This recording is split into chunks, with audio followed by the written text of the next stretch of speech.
Okay. Are we ready to get started?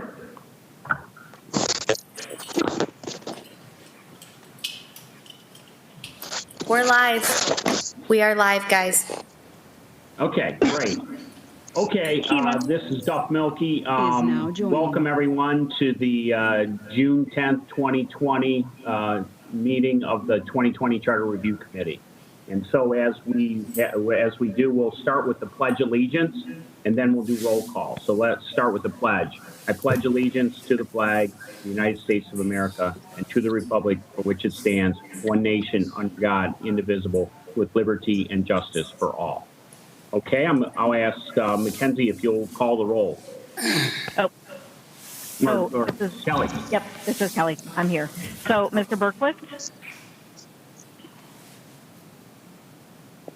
He's here, but he's muted. He was on the phone. Yes, he's here. He's muted. Ms. Castile? Don't see yet. Mrs. Corso would have to be excused, as did Mrs. Guerra. Mr. Jones? Here. Mr. Crosser? Here. Mr. LaMarca? Present. Mr. Mack? Here. Mr. Meredith? Here. Mr. Milky? Here. Ms. Murray? Here. Ms. Sortino? I don't see her yet. And Ms. Whalen? I'm here. Sorry, Mr. Whalen? Yep, I'm here. Whalen. And Mrs. Yandel? I am here. Okay. All right. Thank you. Okay, that then takes us on the agenda to approval of minutes. The May 13th, 2020 minutes were circulated in advance of the meeting. And so I would ask if there's any changes or corrections. And if there are no changes or corrections, then I would entertain a motion and a second for approval. So moved to approve. Do I have a second? Okay, I have a motion and a second. Any further comment? Hearing none, all those in favor, please signify by saying aye. Aye. Aye. Opposed, same sign. Okay, those are passed and approved. Next, audience participation. I did not receive any written audience participation in advance of the call, but I'll ask Ms. Kresser to verify if there are any audience participation to put on the record today. Mr. Chairman, no, I did not receive any comments or questions for this meeting. Okay, great. Thank you. Okay, and so now we have the city staff is here to provide us some additional information with regard to those sections of the charter that were listed on the agenda under old business. We're going to move those up tonight so that the staff can provide us their input, and then if they need to leave, they can leave while we go through the last 22 sections of the charter. And so I don't know, is Mr. Wootzer there, or Mr. Hayberger, or who's going to take the lead on that from the staff's perspective? Mr. Hayberger, I believe, can... Yeah, I'm here. Okay. All right, so Mr. Hayberger, I think what we would do is, unless you're telling me otherwise, will you just address these in the order in which they appear on the agenda, the numeric order? Sure. Okay. And then one other point of order.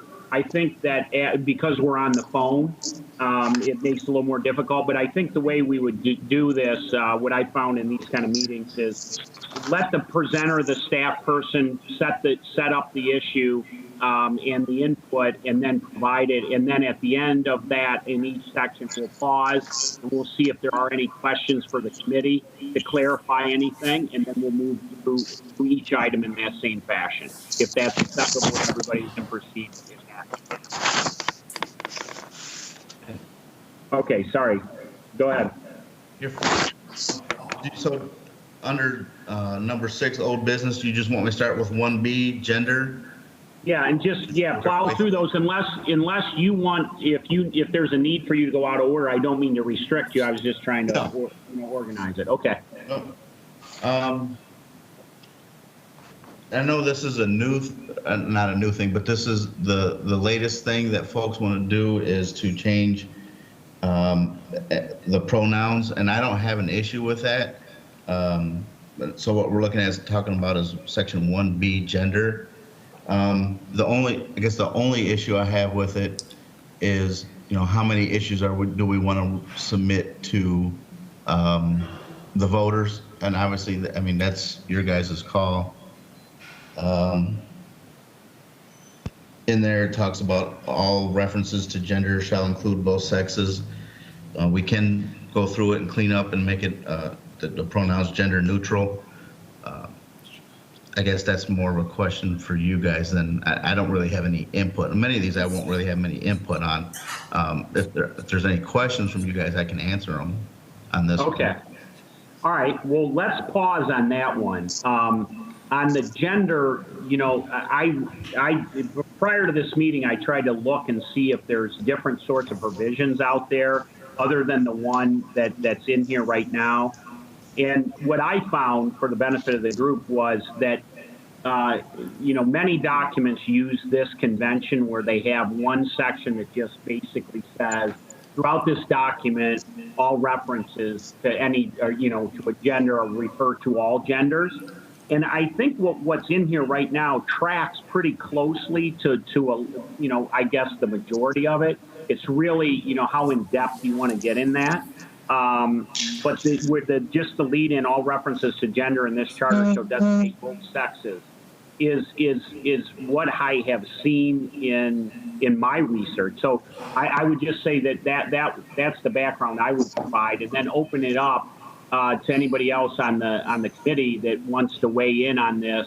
And I guess there's two questions. One is just having a provision like this in the charter that cancels out the he and she and just says they're interchangeable, and then that's the general approach versus going in and trying to.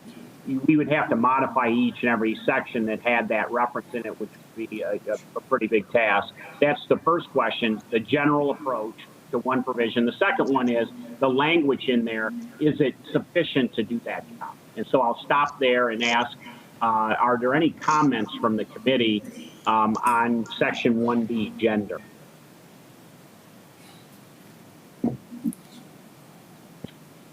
Okay.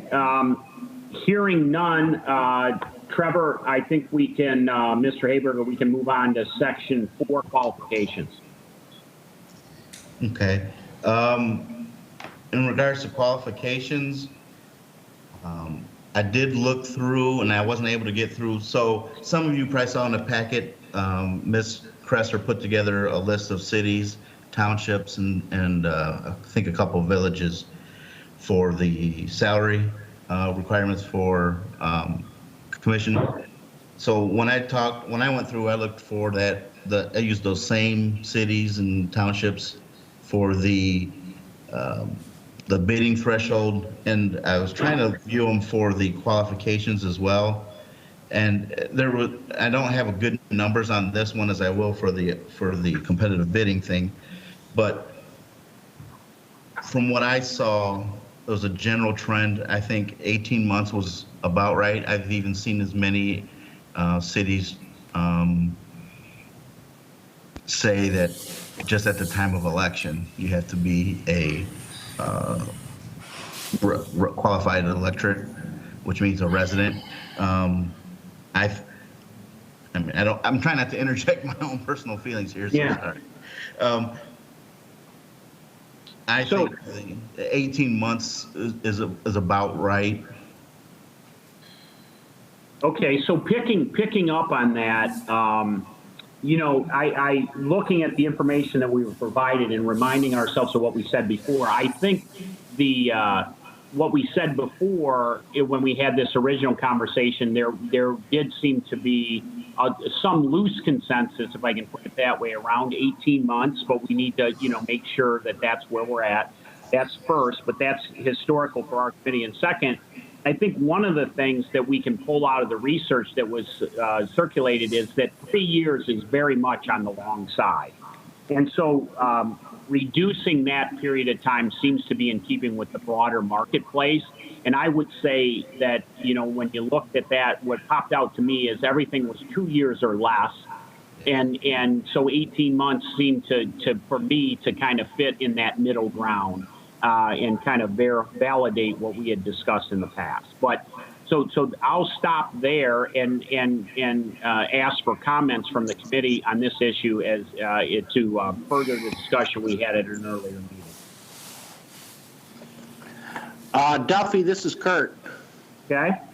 Yeah, I don't have a problem with even 1 year on that deal. 1 or 2 years, 18 months seems a little, I don't know, offbeat, but 1 year would work for me. 2 years would work with me as well. I don't know why I'm hung up on the 18 months, but 1 or 2 years, either one. Okay. Good. Others? Tom Lamarca here. Mr. Chairman, Tom Lamarca here. Yes, please go ahead. Thank you. I also find 18 months to be a peculiar amount of time. Therefore, I would be more inclined to go with 2 years. I'm not inclined or accepting of 1 year. I think 1 year is too short of a time. Okay. And looking at the documents that Kelly provided us, it's kind of 2 years seems to be the predominant player. Thank you. Okay, well, thank you. Appreciate the input. Others, please weigh in.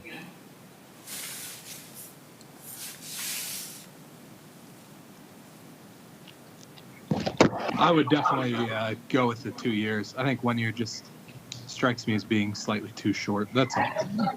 And who is that, please? I apologize. This is Alex Jones. Okay, thanks, Alex. So you're 2 years. I keep forgetting we're remote, not with each other. Yeah, no problem, no problem.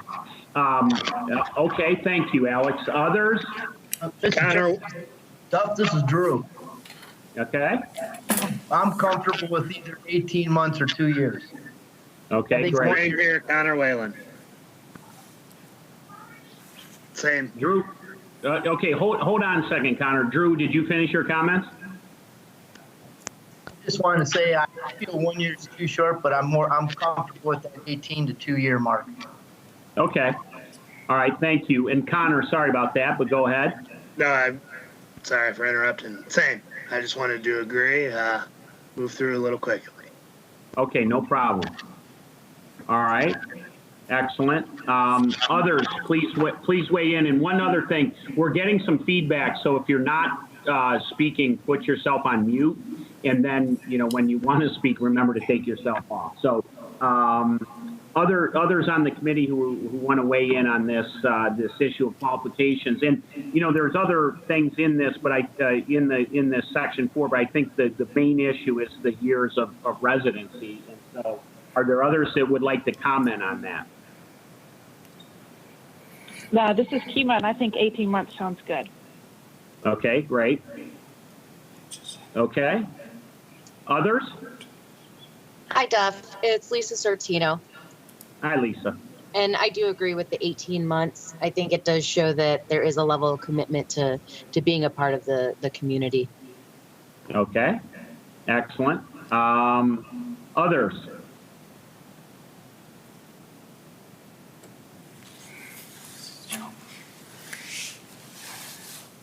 Anyone else want to comment? So we've got a cluster around between 18 months and 2 years. We don't necessarily need to vote on this right now, but I think that's where it's kind of clustering. And so I would ask others who are on the line that have not yet commented, it would be important for us to, assuming that you're around that, or if you wanted to object to that kind of range, hearing where you're coming out on that would be important for us to, as a committee, to understand. So if you haven't weighed in, please do. Hi, this is Melanie Murray. I would agree with 18 months or 2 years. I think 2 years sounds a little bit better, though. Okay. Duff, this is David Mack. Okay, yes, And, go ahead. I would agree with the 18 months as well. Okay.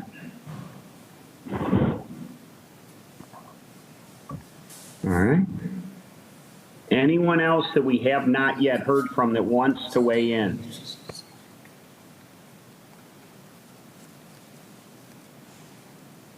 Okay. Hearing none, and thank you for everyone for weighing in. Appreciate that. That's helpful as we kind of move forward with our task, where we're going to come out. I think we've significantly narrowed that issue, and we can finalize it when we take the vote on what we want to submit to the city commission. So before I move on that, since we've had a little bit of discussion, I'll ask if there's any more comments from the committee or any more questions for Mr. Hayberger from the committee with respect to Section 4 of the Charter qualification. Okay, hearing none, Mr. Hayberger, could we move on to Section 6, please? Yes.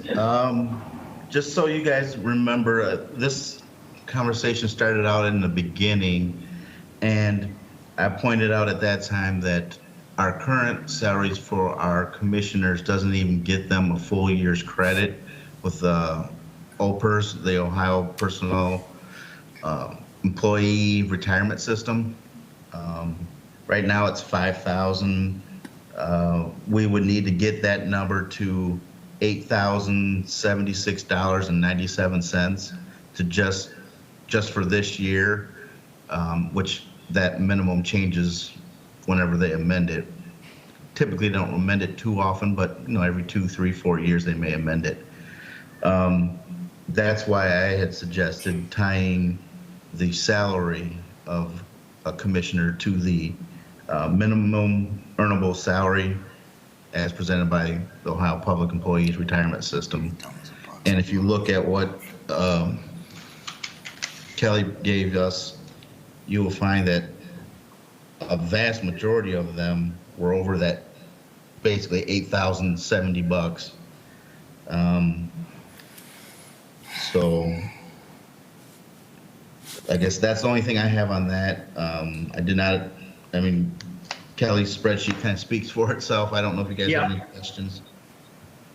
Okay, let me start there. Does anyone have any questions for Mr. Hayberger before we start taking input from the committee? Any questions or requests for additional information? Okay, if not, then we had debated this before. I think Mr. Hayberger set it up well. I think that was where we were kind of centering around. We wanted some more information from other communities. We have that now. And then we also, the staff had introduced the idea of this indexing to the PERS minimum threshold as a way to keep the commissioner's salaries fresh and to allow them to enjoy benefits from that retirement. So I think that sets it up. And so I'll now ask for comments from the committee on this issue. And again, for public consumption, we're looking at Section 6 of the Charter, which deals with salary and bonds for city commissioners. So I'll open the floor up to that. Duff, this is Kurt. Okay. Go ahead, please. Trevor, is this something that could be or set up to be adjustable towards the PERS minimum? As the years go on, the salary. You understand what I'm trying to say? Yes. Yeah. Through you to the commission charter president. Yes, that's our intent, is to have the language in there that it says the equivalent of the minimum earnable salary for the Ohio Personal Employee Retirement System. All right, I'm following you. I'm for that. Okay. Thanks, Kurt. Others? Tom Lamarca here.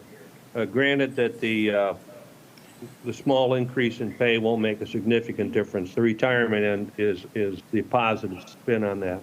And I would be inclined to go with that as well, the indexing. Okay. Thank you. Others, please weigh in. David Mack here. I would agree with what's proposed. Okay. Thank you. Others, please weigh in. Don't be shy. Alex Jones and I also assent to this idea. All right. Thank you, Alex. Drew, I heard you. Yep, I agree with the proposal. Okay. This Kima, I'm good with it as well. Okay. This is Connor. I like the proposal as well, tying it to the minimum. Okay. Thank you. Others? This is Lisa, and I'm also in agreement. This is Melanie, and I also agree. Yeah. Okay. Is there anyone out there that does not agree with the indexing concept that was outlined by Mr. Hayberger that would tie commission salaries to the PERS minimum in order to be a participant in that retirement system? If not, I think that we have a consensus on that issue, pretty firm consensus. So I'll see if there's any objection to putting that in that category, and then we'll have a formal vote later, as I said. But just for sorting through it, it feels like this issue there's a very deep and broad and almost unanimous consensus on it. And so I'll ask if there's any objectors.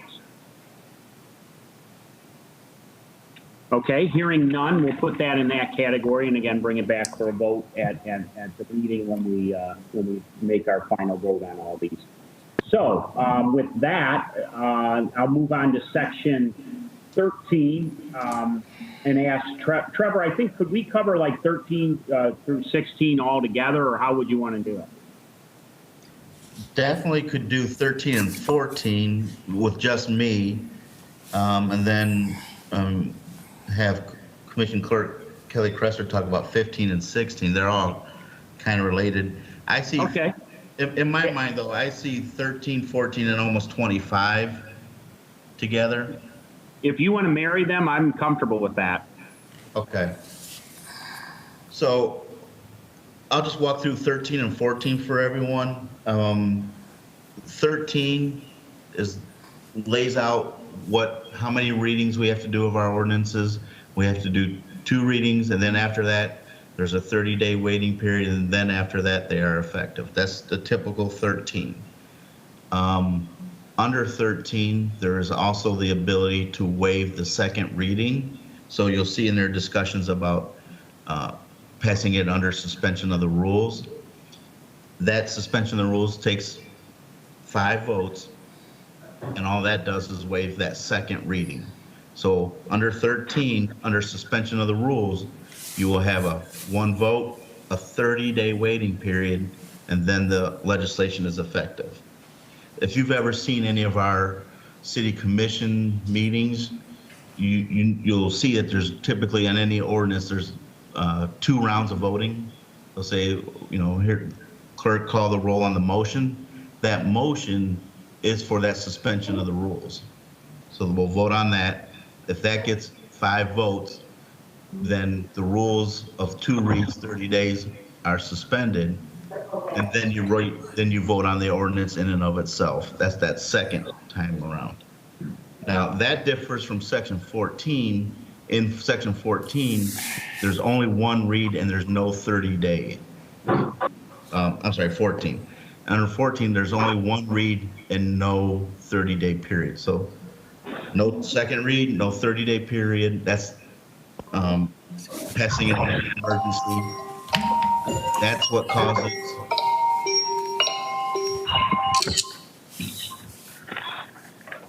that's the section that needs 5 votes as well. Can you guys hear me okay? I can hear you. Okay, all right. I'm getting a bunch of feedback on my side, so I didn't know if you could hear me well. Okay. So does anybody have any questions about the differences between 13 and 14? 13, 1 read or 2 reads, 30 days, unless there's a motion to suspend the rules. Then it's just 1 read, 30 days before it can be enacted. And under 14, it's just one read and it's enacted.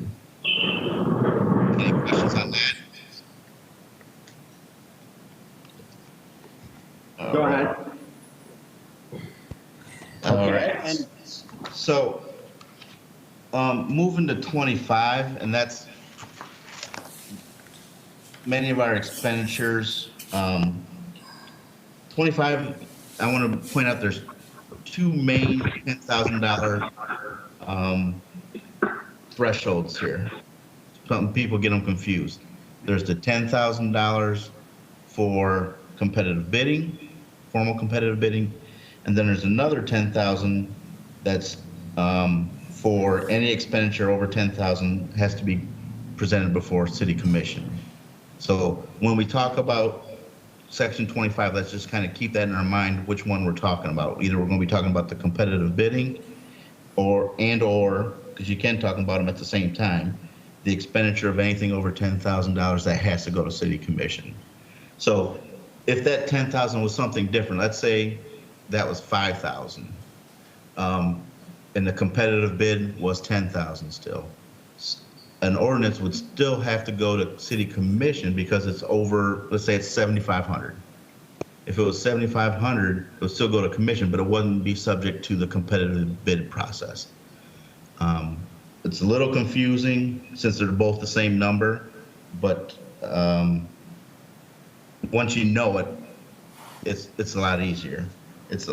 And since they're the same number, it's a lot easier for staff. And my understanding is that most of the conversation about this section has been about the competitive bid number.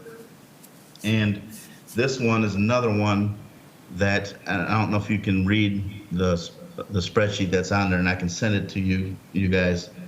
I went through and used the same cities that Kelly used and came up with all of their bid thresholds.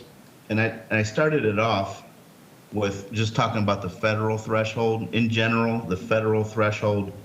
So before I get into that, again, we're talking about the $10,000 for the city of Sandusky's threshold for competitive bidding. That's what we're talking about now. So at the federal level, it's $150,000. At the state and township, you'll see that both the state and the township have an asterisk by it.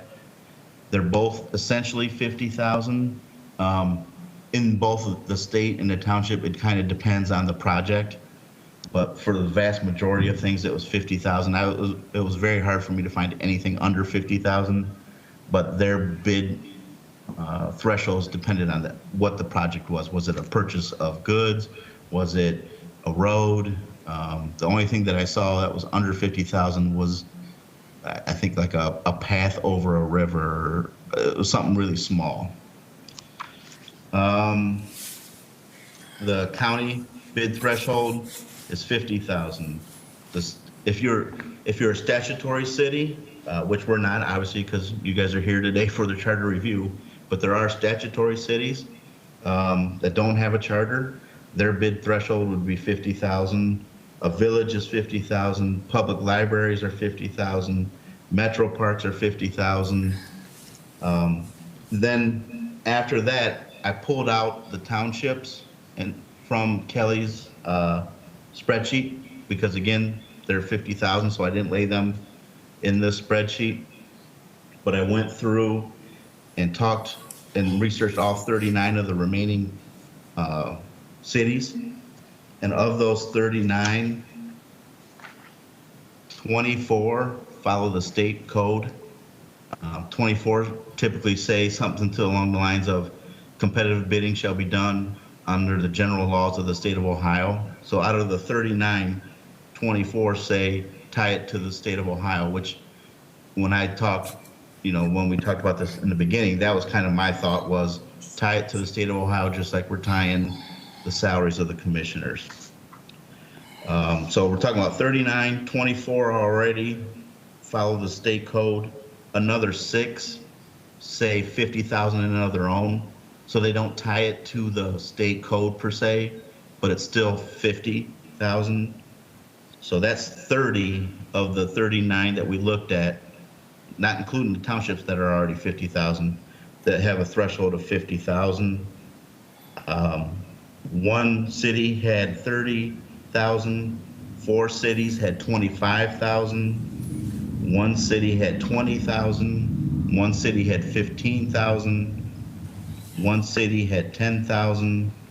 And again, that's not the city of Sandusky. I took the city out, so that was a different city. I think it was North Canton, I believe. And then another city did something where they tied it to prevailing wage. I wouldn't recommend us doing that. But so as a follow-up, out of the 39 that are out there, 30 of them, the bid threshold was 50,000, and the remaining 9 were actually 8 of the remaining 9 would have been less. The one that tied it to prevailing wage would be a lot higher. That would be, they tied it to the new prevailing wage, which I believe is like 150,000, and that changes every year. So they tied it to something, but they tied it to something a lot higher than what the state usually does. So I guess that's that question for formal competitive bidding. Does anybody have any questions about the competitive bidding that we're talking about now and what I presented to you? Mr. Chairman, this is Lisa. I do like seeing what other cities are at for their bid threshold, but I would like to dig a little deeper. Could you include in there the size of their population, as well as who else has water and sewer or similar utilities that we take care of? I mean, I think that has a lot to do with what that bid threshold looks like for us. Or if all of them do. Can you answer that? I would only be guessing if I did, but I would be guessing that almost all of them would have water and sewer. But as to their populations, I'd have to go back through here. Some are bigger, some are smaller. And I can do that. That's not a problem. I can do that. Thank you. And also, I think Mr. Klein is on here too. I don't know if anybody has any questions for Mr. Klein. He's our Public Works Director. Our finance director is also on the call, Michelle Reeder.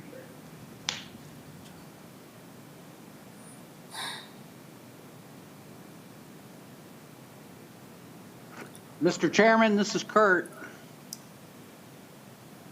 Can you hear me?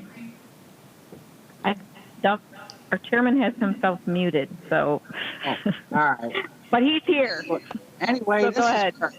Yeah, this is Kurt. My feeling is this almost is an antiquated number, an old school number, and it's something that needs to change with, you know, I have no problem moving it with the county and the state and following what they do. You know, put it on the ballot and see what happens. It might be a tough pass, but I think it's a number when you're trying to do business on day to day that it can be a little difficult to work with. The 10,000, 50 is a little bit more of a number you can work with day to day.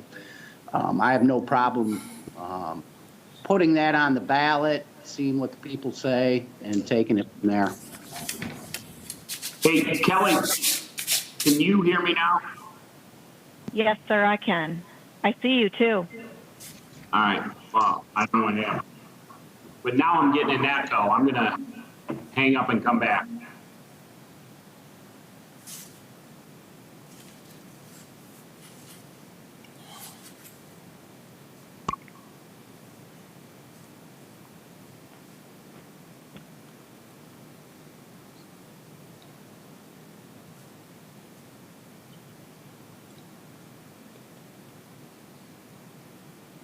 Kelly, can you hear me now? Yes. Okay, great. Okay, thanks, Kurt. I had a question. So, Mr. Haber, you set it up, you know, the difference between competitive bidding and the commission authorization. And so I'm curious, is from the staff's perspective, if the competitive bidding was indexed to the state, but the you know, the commission approval was kept under that. How do you guys think about that? In other words, the competitive bidding is a process that you have to go through administratively. You can still, the commission can maintain some control on that with a number that's less than the competitive bidding. How do you see those two things interacting from an administrative perspective? Aaron, you want to weigh in that, or you want me to take a shot at that? I can weigh in if you want. If you want to start, that would be fine. But if you want Sure. me to weigh in, I certainly can. I guess I have, from the law director's perspective, I have two thoughts on it. One is, it's always, the simpler the process, the better. If we can keep 50 and 50, we know what to do. Now, if we separate that down to like 45, 40 or some other number to take it to commission, is that something complicated to overcome? Absolutely not. So that's one component of it. And number two, and I think we can save, I mean, if this commission isn't comfortable with going to 50 for both, the savings and not having to do the competitive bid is more important than the time savings of having to deal with the taking the matter before a commission. Again, maybe I'm speaking out of turn for Mr. Klein because that's his time, but that's my thoughts on it, my observations in the 17 years I've been doing municipal work. Okay, thank you. Mr. Klein? Yeah, certainly. Thank you, Chairman. So I think, if I was going to have to request one or the other, it would certainly be the competitive bidding requirement would be raised. I think one of the biggest issues we have is, in a lot of cases, we can't even buy a piece of equipment for $10,000. And in some cases, you have to go out and get the design, which means now you're going to have to hire somebody else if it's electrical or something that we can't do in-house. So now you're going to have to spend more money to do a design, go through the process of competitive bidding. Your prices go up significantly when you go through that process because most of the contractors are not used to having to go through and sign those competitive bidding documents. It takes a lot of time and it takes a lot of extra money on their end because now they have to be bonded, they have to do insurance. There's just a lot more hoops and hurdles. And I would say it really causes a lot more wasted time for the staff, as well as actually costing more time and more money for the contractor and for the city as a whole by having to go through that process for something that's $10,000. We've run into that situation at the water plant, wastewater plant, even with putting in public docks at a certain location. So there's several scenarios in which that would happen.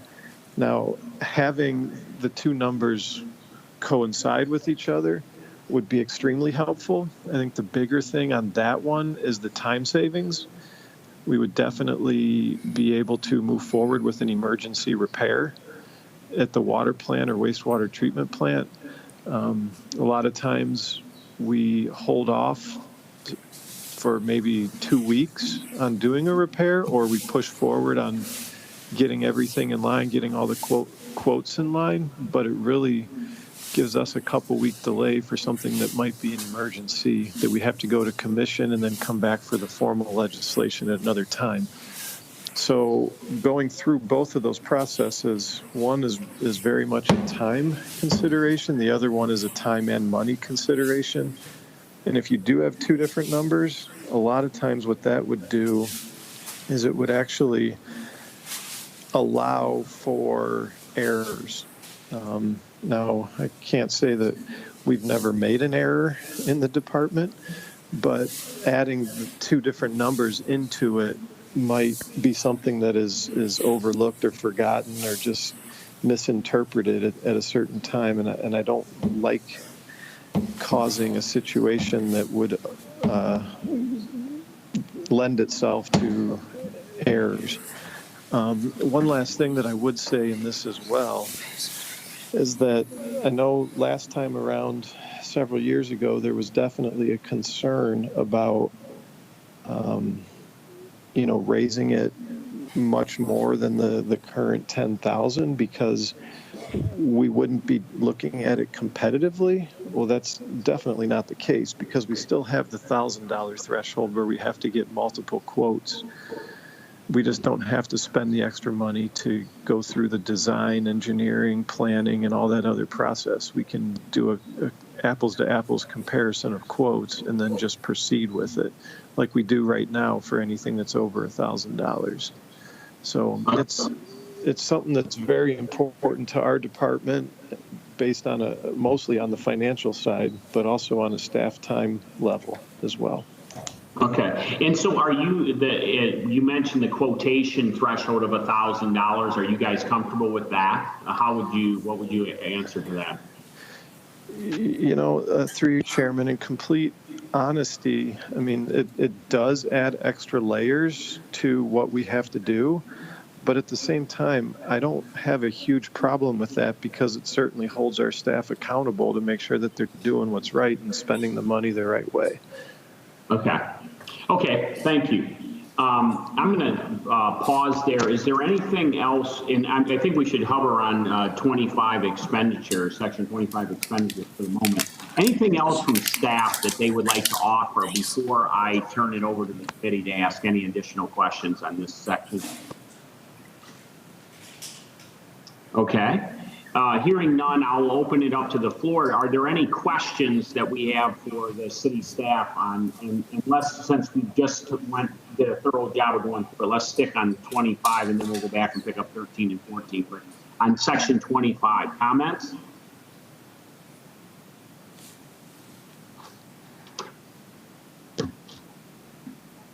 Any comments? Yeah, this is Connor Whalen. Okay. I don't have a problem raising the thresholds both to 50,000. I would actually prefer that we didn't tie this one to the state or anything else and just keep this one something that we decide locally. But for now, I think 50,000 for both would be fine with me. Okay, thank you for that. Anyone else want to weigh in on that from the committee? But this is Drew. Yeah. And I'm comfortable with 50,000 for both as well. But without indexing? Correct. Okay. This is Alex Jones. I would definitely agree that not tying this to anything from the state's probably the right thing to do, especially if we're going to have to use a lot of political capital to push the $50,000 number through anyway. Keeping that sort of decided locally and by local people sounds like a reasonable trade-off for a number like 50,000 from a jump from 10,000. Okay, thank you. Others? Tom Lamarca here. I've struggled with this one, and I've done just a ton of research for my own benefit, I guess. And I understand costs. I'm just concerned about checks and balances, but I tend to go with the 50,000 limit. Okay, without indexing, it sounds like. Without. Yes. Okay. Okay, great. All right. Others on the committee that want to weigh in on this issue?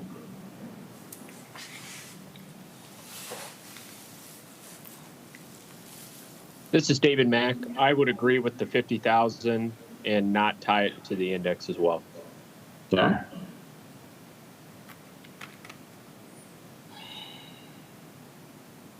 Anyone else?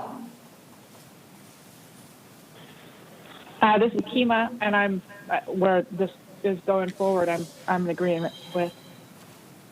Okay. All right. Anyone else? Chairman, this is Kurt. I'm good with that. I'm good with the 50,000 and no index. Okay, thank you. Anyone else? Chairman, this is Lisa. I'm in agreement on the 50,000 and no index. Okay, thank you. Okay, that's where I'm at as well. I think it makes sense to keep that local, but also to modernize it to 50K on both for all the reasons that have already been stated. So it appears that we have very broad consensus on that as well. So any other comments on section 25 before we move back to 13 and 14? All right, hearing none, then let's go back, and we received information on section 13, which was the process to enact ordinances, and then section 14, how emergency is declared make it more expedient for a particular provision to go through the city commission. And so are there any questions that anyone has for Mr. Hayberger on the process first? Let me stop there and see if there are any questions. Okay, hearing none, then I would ask are there any comments from the committee on sections 13 or sections 14, the ordinance enactment process?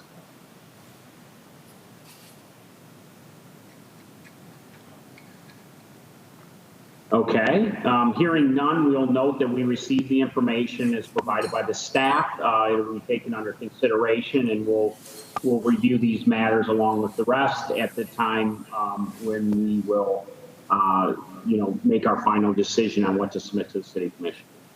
Okay, that takes us 13, 14, 25. Ms. Kresser, do you want to provide us some information on sections 15, the record and publication, and section 16, price and mode of publication? Yes, Mr. Chairman. So I basically just sent out a recap of, actually, hold on, let me share this folder with you.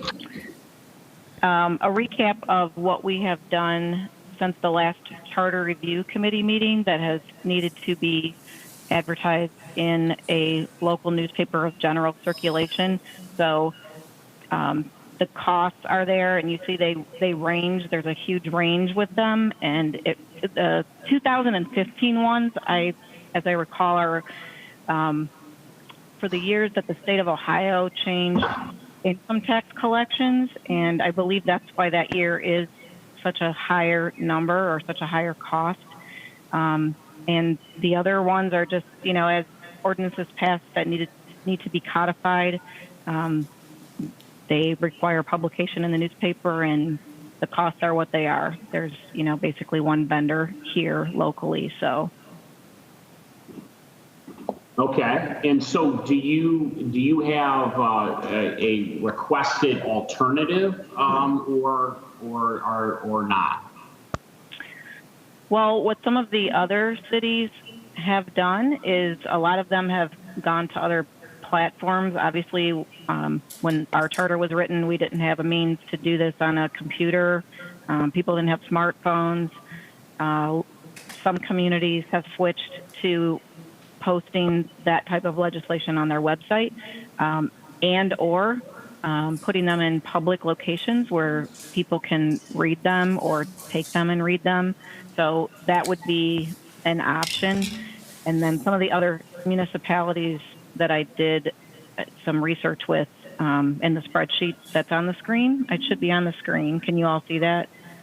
And this was sent out with the agenda as well. But just some information about what other communities are doing rather than printed newspaper advertising. Okay, thank you for that. And one of the questions I had is if you look at section 16, it says if the city feels like the charge is too much, they can use other means in lieu of newspaper advertising. And have we ever exercised that in the past? We may do it not to eliminate the newspaper advertising, but in addition to. Okay. All of the ordinances that are passed, whether they're codified or not, are on our website, and they're on there before they're passed in draft form, and then they're on there after they're passed and assigned a number and signed by the mayor. So.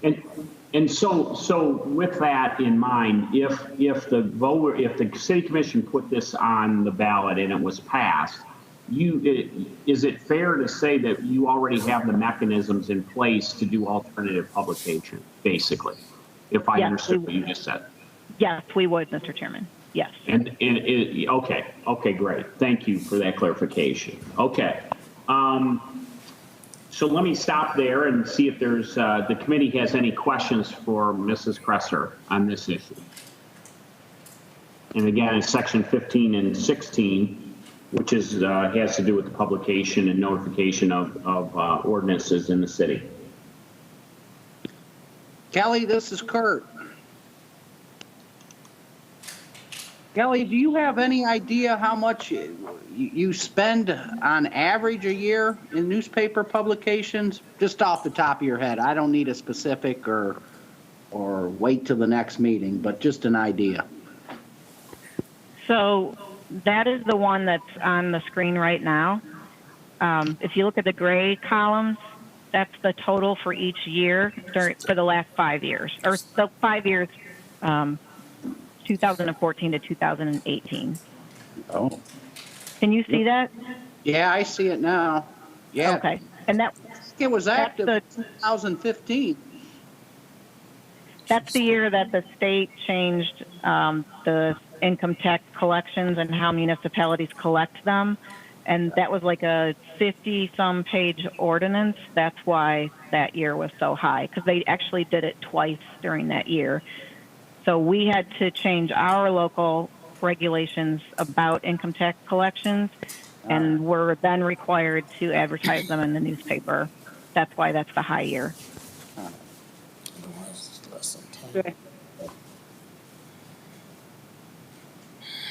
Okay. Any other questions? All right. Hearing none, then I would ask, are there comments based on the information that we received that anyone on the committee wants to bring forward at this point? Mr. Chair, this is Connor Whalen. I did have one other question. Okay, please go ahead. Sorry. We're here at home, so I have the website pulled up. Where are the notifications on the website?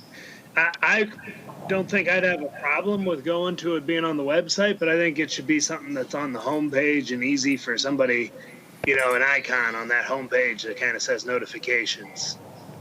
Sure. Yeah, Mr. Chairman, if you will. So the City Commission page, if you go to the City Commission page, there's a page that has all of their agendas, all of their minutes, and all of their legislation.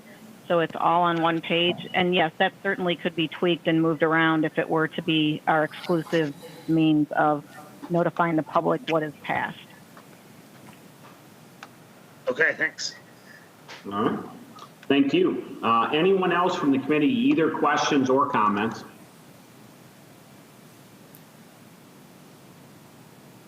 Okay.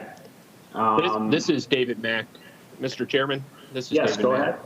Go ahead. I like the idea of trying to move what we can to a digital platform, but I also liked the idea that was brought up earlier that if there was an option to provide the public with some hard copies, let's say at a identified a specific location, kind of would satisfy the community for those that might not be as comfortable with internet-based information. We can also provide a physical hard copy somewhere, maybe City Hall as an option in our idea. Okay. Thank you. Mr. Chairman, Go ahead, Kurt. Just referring to David's comments, I saw on the one paper, a lot of towns put the notifications at the library, and obviously it can be at the front desk at City Hall. So I'm all for moving this digitally and removing it from the newspaper myself. Okay. Others that would like to weigh in on this issue? this is Melanie Murray. I'm in favor of posting it on the website if it's easily editable by staff in-house. I know not always, I don't know if the website's editable by staff, but if it is, that makes things a lot faster and a lot smoother. Okay. Thank you. Others?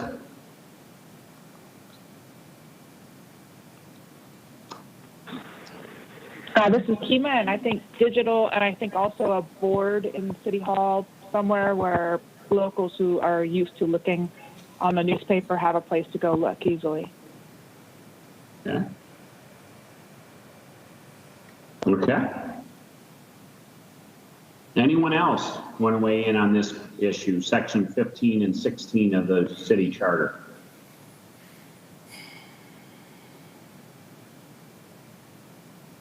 All right. Hearing none, we'll note that we received the information from from Ms. Kresser, and we've had our discussion. We'll revisit this as part of our overall review of what we'll submit to the City Commission. So thanks to everyone for their input.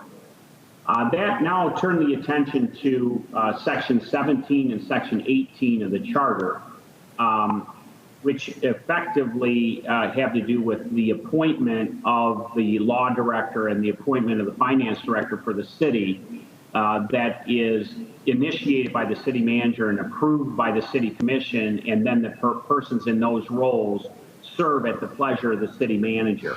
We did receive some input from the staff on this at an earlier meeting. Since we have city staff on the line now, I will ask if there's any additional information that city staff would like to provide to the committee at this time. Mr. Chairman, it's Trevor. I don't have anything to add. I'll be glad to answer any questions if anybody has any. Okay, thank you.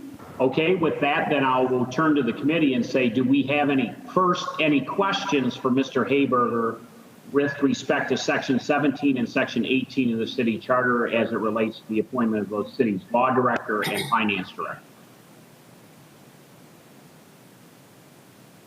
Okay, hearing none, are there comments from the committee on these two sections that anyone would like to offer this evening?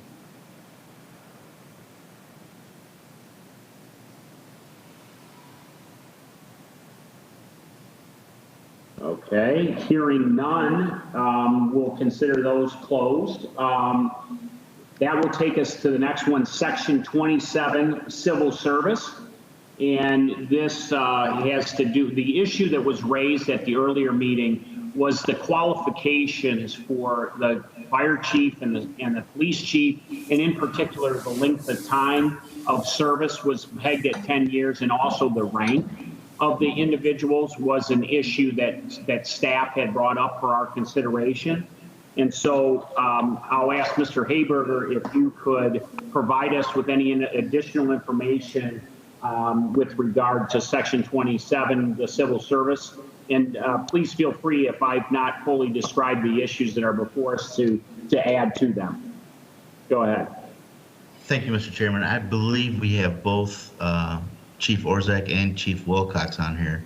And from my perspective, I can just state that I think two things are important. One is the active duty. Mr. LaMarca had proposed what I thought was a really good idea, active duty within, X amount of years. Because right now, the way it is, if Chief Orzak decided to retire tomorrow and his replacement came in and worked for 2 months and then quit, we couldn't hire Chief Orzak back because he wouldn't be on active duty. So it's important that we do something about that. And I think Mr. LaMarca had proposed, previously employed or been in active duty within the last 2-3 years or something to that effect. And I think that's a reasonable time frame. And then the second thing is both the police and the fire, they talk about a certain rank you have to be. And the problem with that is ranks aren't the same throughout each individual department. So if we could have something along the lines, there's two thoughts here. Number one, you could have something along the lines of that rank captain or lieutenant or someone of whatever or the equivalent of your jurisdiction. Yep. That's one thought. And then what I personally have seen is, you know, if you have a sergeant, it's kind of rough to have a sergeant that you know would make a great captain, or I'm sorry, would make a great chief, to not be able to at least put their name in the running. Remember, this doesn't say they get it. This just is the mere minimums to even be in the running. So that's my thoughts on it. I don't know if Chief Orzak or Chief Wilcox want to expand on it.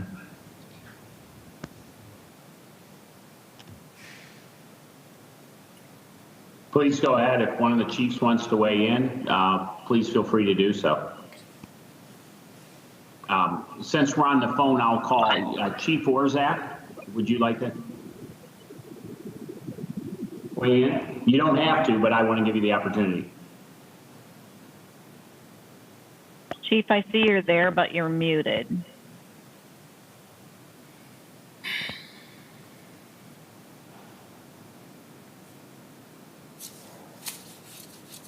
Okay, hearing nothing. Chief Wilcox? Okay, can you hear me? Yep. Okay. Well, Chief and I, we've talked about this before, and in terms of the fire department, and just as Trevor said, we want to give the lower ranking officers or an officer and even the outside department and the opportunity to test, because you have some very talented people that are serving in lower ranks. And just like Trevor said, that it doesn't necessarily mean that they're going to get the job, but just to get them in the running. A lot of times these officers don't get a chance to know what the testing process is, and may miss the mark. Is now exiting. All depending on of the situation or whatever. But is now exiting. In terms of our department is any promoted position within our department. That's anywhere, from fire marshal up to captain, shift commander, that they will be able to at least sit for the position and have an opportunity to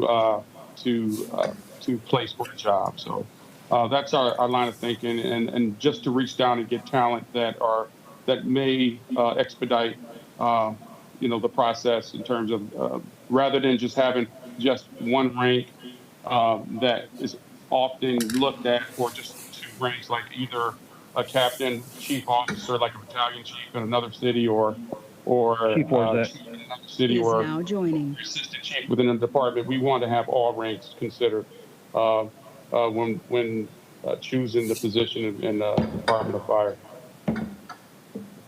Okay, thank you. Appreciate it. Mr. Chairman? Yes. This is Chief Orzak. Can you hear me now? Yes. Okay, I apologize. Through you and to the committee, I caught some of that. My phone was muted. I called back in, but I believe what Chief Wilcox has explained, and Trevor, and from my personal perspective, there's in law enforcement, there's a lot of different ranks, and sergeant is the primary rank in any agency, but a lot of agencies have eliminated supervisory positions. So a sergeant that's at the sheriff's office now, or Perkins Police, or Huron Police, and all of these other agencies have lost ranks. So there's not lieutenants, there's not captains, and there's phenomenal candidates that are not even being considered in our process. And I think it's a issue for the city to get very qualified and competent candidates. It's very narrowly looking at the pool. And I think, in our profession, we need a more expansive pool than a thin, narrowed pool. So I would strongly recommend that we change that. I think 10 years experience is at least the minimum. So probably wouldn't recommend changing that time frame. And as Trevor already said, if the active law enforcement also has knocked out potential candidates, that have just retired or have retired and went to another profession, but still have strong abilities to be leaders at a department. So, but I think the main thing to concentrate on, as far as I'm concerned, is making sure we open the supervisory pool to include a much more broad candidate pool. Okay, so if I picked up on what both you guys have just said, it's that the person has a minimum of 10 years of law enforcement experience or fire experience at the rank of sergeant or higher, the equivalent, sergeant or higher, and that they have been active in an active role within the prior, whatever, 2 or 3 years, whatever. Is that the way you would frame that? That's the way I would frame it, yes. Okay. Yeah, just wanted to add too, in terms of fire, the fire marshal office would be considered. That's also a promoted position, and you would find people that have very enormous and very attractive leadership skills in terms of chief position as well. Okay. So, all right, good. Thank you. Okay. So what I'll do here is let's ask the committee, does anyone on the committee have questions for the chiefs or for Mr. Hayberger on the issues that we just, walked over here on police and fire chief that they would want to bring forward at this time? Okay, hearing none, thank you to the chiefs for being on the call and weighing in. I appreciate that. And thank you, Trevor, for framing the issue up. I'll now see, is there anyone want to make any comments or weigh in on what we've heard in terms of, potential modifications to the charter to capture the input that we just received or the input that you're receiving, in the community on this issue?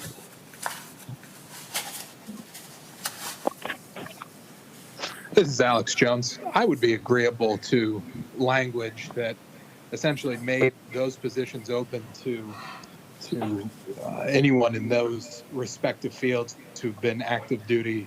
I think 2 years is probably a pretty good number. I guess my question would be, how do other municipalities word that? Do they even put a qualification, a rank qualification on it, or is that just over cumbersome? I think the general consensus here is that there's a lot of qualified and energetic individuals out there who we might be missing out on because of that rank qualification. So do we even need to use that, or do we just let whoever the screening committee is make the best judgment? Okay. Mr. Chairman, I can address that if you'd like. Yeah, please do. Through you to Mr. Jones, this is Trevor. Since it's a civil service, there are a little bit tighter rules, like exactly what you're saying. It seems like it's unduly cumbersome. Some folks have taken both police, fire, and chief out of civil service.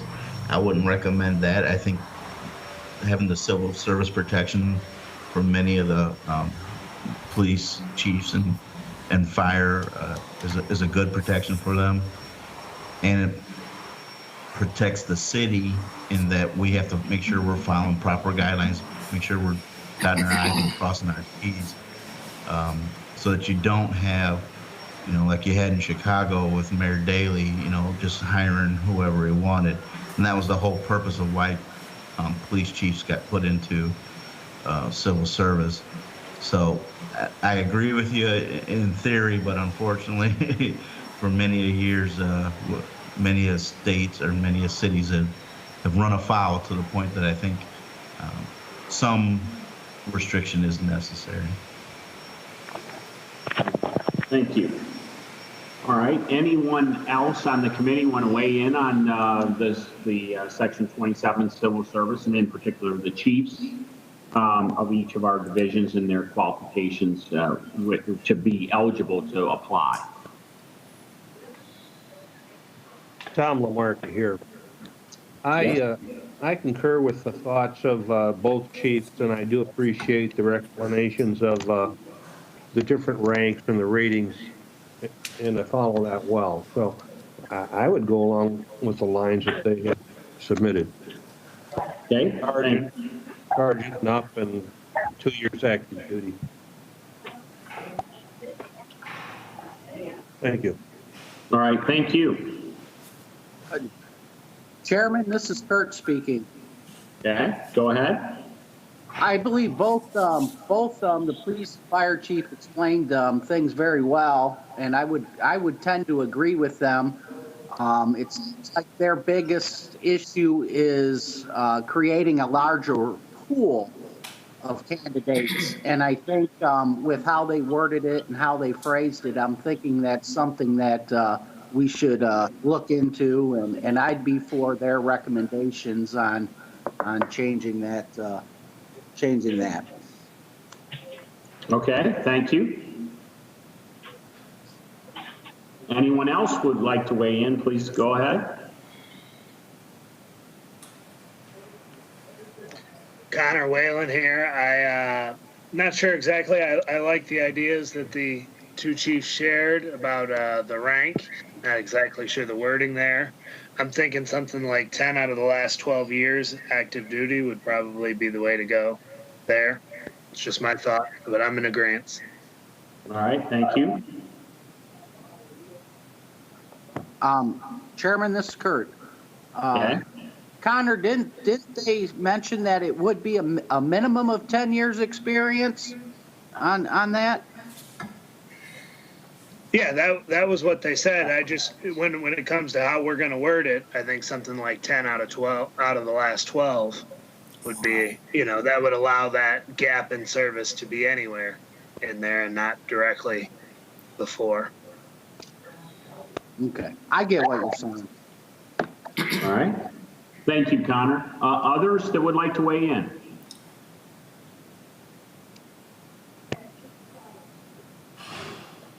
Okay. So thank you again to the staff and to the chiefs for providing their input. We appreciate it. It's very valuable. And thank you for the committee members who have weighed in. And I think we've got some framing around this issue as we look to what we might submit to the city commission. And so I will now move on to the last item for input from the staff, which is section 37, sewer, water, and gas connections. And this is the one where when they fix up a street, you need to get your utilities put in. And if you don't, you're frozen out for 5 years unless you can get 4 city commissioners to say it's okay to tear the street up and put something else in there. And so I think we wanted a little bit more information from the city, or we wanted to hear from the staff on this issue. And so I would ask Mr. Hayberger or someone else on the staff to weigh in. Thank you. I know that Aaron's on here now. Aaron, do you want to take a shot at this, or you want me to tee it up again, or how do you want to handle that?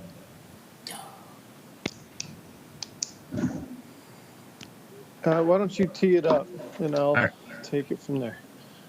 So this is somewhat of a confusing section.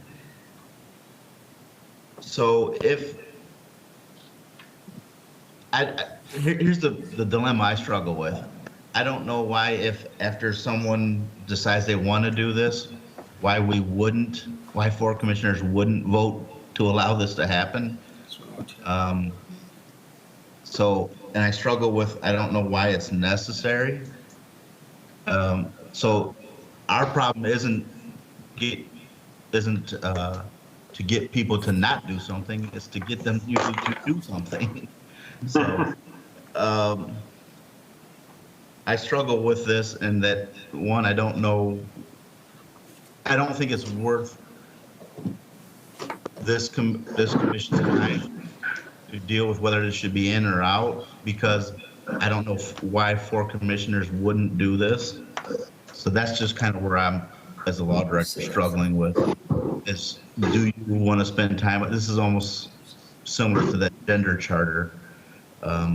It's important. It is something that we could clean up, but is it important for this round?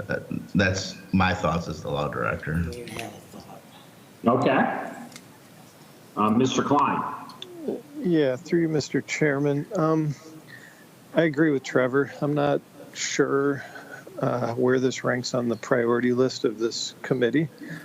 It would definitely not be one of the top priorities of staff.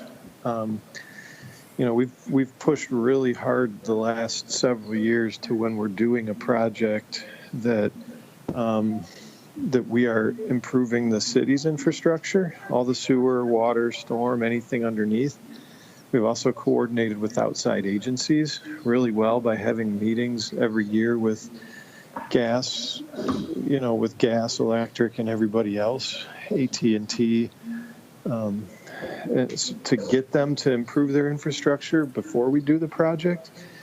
But no matter what, even if you do that, there's still the possibility of having a water main break, or having, you know, a gas line fail, or having a problem that somebody needs to do on their side, on the private side as well, and they need to go all the way back. So,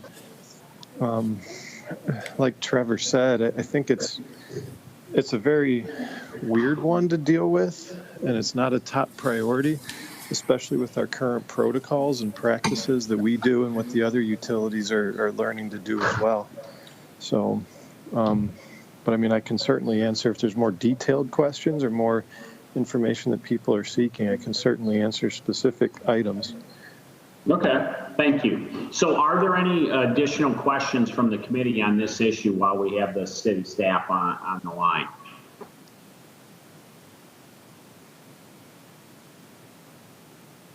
Okay, hearing none, is there any comments that anyone wants to bring forward on this particular provision at this time, either from their own perspective or from input they've received from the community? Okay, hearing none, we will note that we received additional input from the city staff on this, and we will take this matter up with the other ones as we sort through which provisions of the charter we will recommend to the city commission for potential updating. So that brings us to the end of the provisions that we were asked the city staff to provide us additional information on. And so before we close out this section, I'll ask one more time if there are any questions or additional information that anyone would request of the city staff at this time while we have them on the line. Duff, it's Lisa Sortino. Yes, go ahead, Lisa. We did discuss that with, I think, one of the first or second meetings about setting some type of precedence for people in regards to felonies and qualifications. And I know that Kelly did the research for us on the moral turpitude. And I guess my question is for Trevor on where that would fall into all of this. Thank you for bringing that up. Go ahead, Trevor. Well, that's a very good question.